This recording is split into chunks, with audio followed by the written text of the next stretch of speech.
と終わった。いいよ。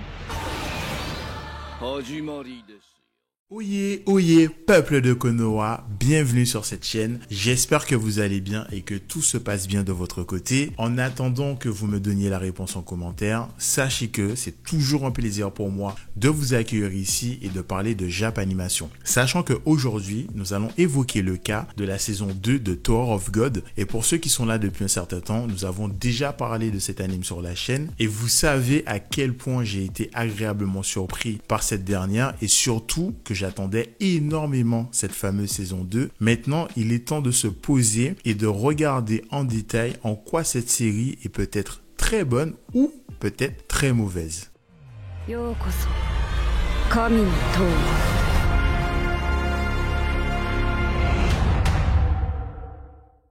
Afin de donner du relief à cette vidéo, nous allons faire un petit détour par le passé et nous intéresser donc au résumé de la première saison qui va nous proposer de suivre deux protagonistes, à savoir Rachel et Bam, qui vont entretenir une relation fraternelle dans laquelle Rachel sera donc la grande sœur et Bam sera le petit frère. Et nos deux héros vont se lancer à l'assaut de la tour l'un après l'autre, en commençant par Rachel qui va abandonner Bam pour atteindre ses objectifs personnels. Et triste de cet abandon, Bam va décider de la suivre et essayer de la rattraper au sein de cette tour pour lui poser la question pourquoi. Mais avant de pouvoir faire cela, il va devoir relever un certain nombre d'épreuves qui vont être l'occasion aussi bien pour Bam que pour nous de comprendre les tenants et aboutissants de cette tour, parce qu'il faut dire une chose, c'est que les informations au sujet de cette dernière sont extrêmement rares et nous sont données au compte-gouttes. À ce jour, ce que l'on sait, c'est que cette tour est dirigée par le roi Jarad et qu'il est entouré de ses princesses et qu'il semble avoir 10 familles qui ont le monopole de cette dernière pour pouvoir découvrir la vérité, que ce soit autour de la tour ou autour de Rachel. Et le truc j'ai trouvé particulièrement intéressant, c'est que cette ascension de la tour va se faire sous forme d'épreuves que Bam va devoir accomplir seul ou en groupe. Et dans la forme, ça m'a fait énormément penser à Hunter x Hunter.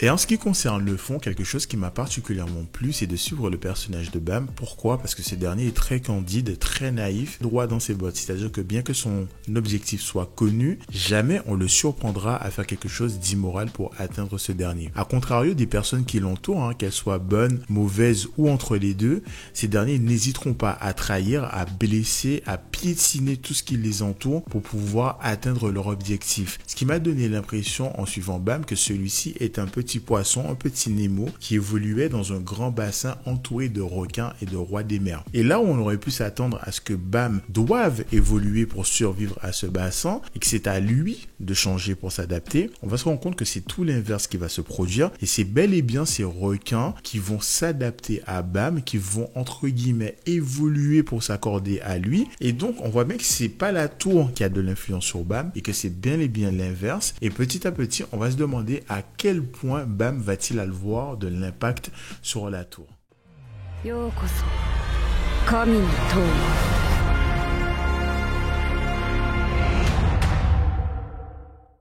Alors, nous revenons donc d'un road trip nostalgique durant lequel nous avons un petit peu parlé de la saison 1, mais il y a un dernier point d'intérêt sur lequel j'aimerais qu'on s'arrête, à savoir les deux derniers épisodes de la saison 1. Nous avons donc un qui est consacré au point de vue de Bam, nous expliquant un petit peu comment il a vécu ses dernières heures avec ses amis, et c'est un épisode qui nous permet de bien comprendre que malgré sa condition d'origine, à savoir un être venu des bas-fonds, celui-ci aura su s'élever en quelque sorte jusqu'à devenir un phare, comme le dit certains personnages qui l'entourent, quelqu'un qu'on a envie de suivre et surtout quelqu'un qu'on a envie d'aider à atteindre ses objectifs. Et de l'autre côté, nous avons le dernier épisode qui va être consacré au point de vue de Rachel avant qu'elle ne trahisse Bam et jusqu'à cette dite trahison, nous permettant de voir que malgré la même condition d'origine que Bam, celle-ci n'a pas su s'élever, bien au contraire, elle a goûté aux abysses et aux ténèbres et est devenue un être absolument abject qui va donc pousser Bam à redescendre au plus bas. Et là où je vous disais que Bam peut-être n'a pas dû s'adapter sur ces épisodes et c'est bel et bien la tour qui a tenté de s'adapter à lui en quelque sorte, là Bam va devoir entre guillemets s'adapter. En plus du fait que le narrateur nous ait dit à partir d'ici, ce n'est pas la fin d'un chapitre que vous venez de visionner, mais bel et bien le début d'une histoire parce qu'il s'agissait là d'un épilogue. Alors après avoir entendu tout ça, je me suis dit non, il y a trop de questions qui se bousculent de ma tête. Que va devenir devenir Bam? Est-ce qu'il va s'assombrir ou alors rester droit dans ses bottes? Que va-t-il advenir de l'ensemble des personnages qu'il a côtoyés? Et surtout, lors de la saison 2, qui va-t-on suivre? Bam dans son nouvel environnement ou alors ses amis? Et puis Bam va réapparaître du jour au lendemain en mode Dark Sasuke. Voilà, il y avait beaucoup de choses qui se bousculaient dans cette tête. Il y a aussi toute la géopolitique de la tour sur laquelle je me posais des questions. Est-ce qu'on va en apprendre plus sur Jahad et ses princesses, aussi sur les 10 familles, et comment tout cela va être amené et surtout développé? Donc, après l'attente de 4 ans entre la première et la deuxième saison, ça y est, nous y sommes. Nous allons donc pouvoir parler en détail de cette fameuse saison 2 et parler des choses qui vont bien et des choses qui malheureusement, ça va pas du tout.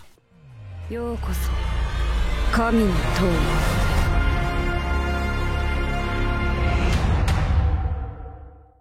Alors, le premier point que j'aimerais aborder avec vous concernant cette nouvelle saison, ce sont les personnages, particulièrement ceux de la première saison. Pourquoi? Ce sont des personnages avec lesquels nous avons passé pas mal de temps, que nous avons appris à connaître, que ce soit à travers leur objectif futur ou alors à travers leur passé. Et en disant cela, je pense à des personnages comme Anak ou Undersea, et je me suis dit potentiellement, on va peut-être suivre leur groupe pour savoir que sont-ils devenus. Ou alors peut-être va-t-on redécouvrir ou découvrir Bam pour savoir qu'est-ce que lui, il est devenu, et forcé de constater que dès le premier épisode, ça va pas du tout se passer comme ça, puisque nous allons découvrir de tout nouveaux personnages, à commencer par Ojinaru, et ensuite on va découvrir d'autres personnages dont je veux même pas me rappeler de leur nom parce que je ne vois même pas quelle a été leur incidence, ou même du point de vue de spectateur en termes de prise d'information sur l'univers. Franchement, c'était limite des personnages secondaires de leur propre histoire alors qu'ils étaient censés être les protagonistes de cette saison 2. Et c'est là mon premier problème, c'est que j'ai l'impression que tout le travail que nous avions accompli lors de la première saison, on est censé le recommencer avec des personnages moins intéressants. Et pourtant, il y avait quand même de bonnes choses à faire avec ces personnages pour nous aider à nous attacher à eux. Je pense notamment à Ren, qui est une personne qui a grandi dans l'une des 10 familles, et je me suis dit, en fait, c'est l'occasion, pourquoi pas, d'en apprendre un peu plus sur ces 10 familles. On va découvrir leurs spécialités ou leurs particularités, ou alors comment fonctionne la géopolitique entre les 10 familles. En fait, on va rien apprendre de tout ça. Il n'y a rien dans ces personnages qui nous permettent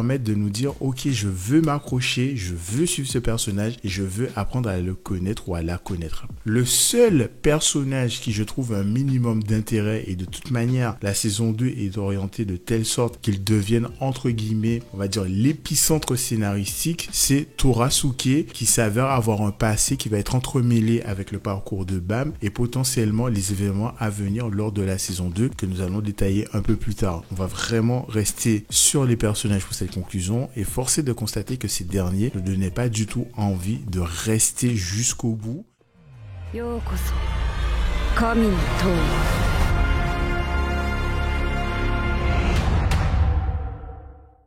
Alors, parmi les personnages que j'attendais de revoir, évidemment, nous avons celui de Bam, qui va apparaître très rapidement dans les premiers épisodes, vêtu d'un long manteau noir avec des motifs rouges tel un membre de l'Akatsuki, avec des longs cheveux tel le Dark Sasuke, et en le voyant ainsi, on se dit, ok, il a l'air plus mature, un peu plus sombre, que lui est-il arrivé? Et surtout, à quel niveau de puissance il est aujourd'hui? Et forcé de constater que ce soit d'un côté comme de l'autre, j'ai été quelque peu déçu. Si on s'attarde sur l'aspect qu'est-ce qu'il est devenu et ce par quoi il est passé pour en arriver là, on n'a quasiment aucune information. On a certes des mini flashbacks ici et là qui nous montrent que Bam a été récupéré par les membres du Fugue qui l'ont entraîné pour faire de lui un Slayer et donc un aspirant anticonformiste, anti-système qui va venir détruire la tour et principalement le roi Jahad. Mais c'est tout en fait. On ne sait pas quelles a été les épreuves, qu'elles soient psychologiques ou physiques pour lui. La seule chose que l'on sait, c'est qu'on a menacé ses amis en mode si tu ne restes pas avec le Fugue, on va tuer tous tes amis. Et c'est tout. Alors certes,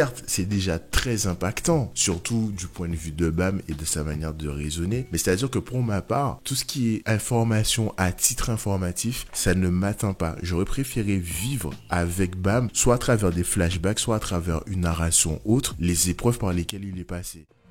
ようこそ神の塔へ。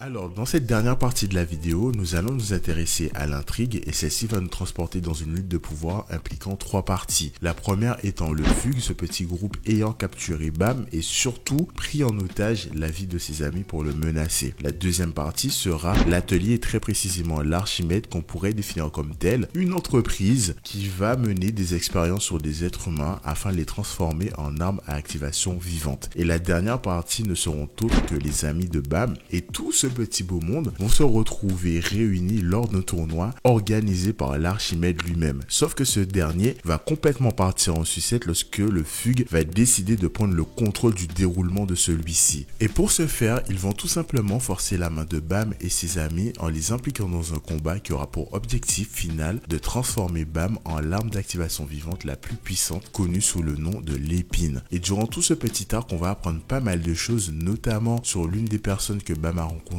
au cours de son voyage durant cette saison 2, à savoir Torasuke. On apprendra de lui que c'est une arme d'activation vivante, un produit quasiment fini issu de l'atelier et de l'Archimède, mais on apprend qu'il n'était pas seul, il avait un frère de cœur appelé Kasano. Et surtout, on nous fait comprendre que pour arriver aux résultats qu'ils sont aujourd'hui, pas mal de vies ont été perdues. Mais ça ne s'arrête pas là, parce qu'en réalité, ils n'étaient pas 2, mais ils étaient 3, et c'est là que va faire son apparition un troisième personnage quasiment sorti de nulle part, à savoir Beta, qui va se positionner comme étant le plus gros obstacle de Bam, puisque son objectif en rejoignant le Fugue, c'est de tuer tous les amis de Bam et de faire Bam souffrir autant que lui, qui a vu tous ses amis disparaître devant ses yeux. Et là, je me suis dit, mais attendez, pourquoi il a fallu introduire un troisième personnage pour nous expliquer ça? Parce que sincèrement, j'aurais parfaitement compris et légitimement compris que ce soit Kasano qui devienne ce représentant, qui devienne cet antagoniste, puisqu'ils avaient déjà mis les édifices en place en nous parlant de leur passé dans lequel Beta n'était même pas évoqué. Et je me suis dit, mais d'où il sort? Qu'est-ce qu'il veut? Qu'est-ce qu'il ne veut pas? Ah, mais attendez, ce n'était pas fini, parce qu'en réalité, c'est bel et bien Kasano, l'esprit malfaisant derrière tout ça, qui a presque manipulé tout le monde. Et je me suis dit, mais attendez, c'est un épisode de Naruto, parce que là, un coup c'est Tobi, mais finalement c'est pas Tobi, c'est Pain, mais finalement c'est pas Pain, finalement c'est Madara, finalement c'est pas Madara, c'est Kaguya. Vraiment, c'est comme ça que j'ai vécu le truc. Je me suis dit, mais les gars, vous auriez pu aller à l'essentiel et utiliser les éléments que vous aviez déjà. Au final, ils vont se battre. Au final, Bam va gagner. Il va être réuni avec ses amis. Il va couper ses cheveux. Et puis, c'est tout. Ça va s'arrêter là. Et j'en viens me poser la question...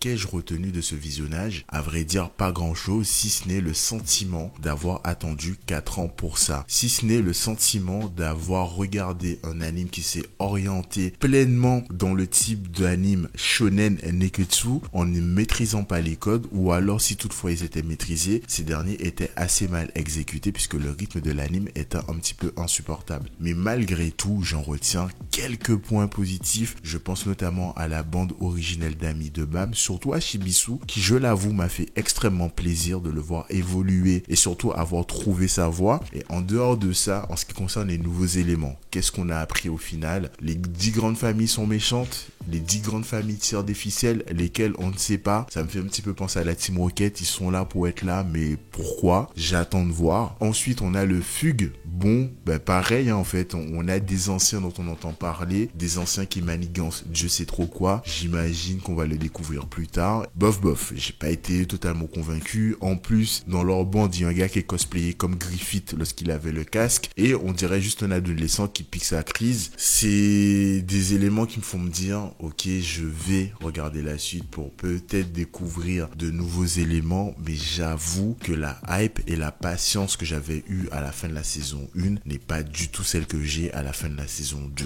Et c'est donc ces mots qui vont conclure ma vidéo. J'espère tout de même que vous aurez passé un bon moment. J'espère qu'en commentaire, vous me direz ce que vous avez pensé, que ce soit de la vidéo ou de cette saison 2 de Tower of God. Et en attendant que tout cela se produise, bien évidemment, et surtout n'oubliez jamais que je vous souhaite une très belle et longue vie. Au revoir, merci. Au revoir, merci. Au revoir, merci.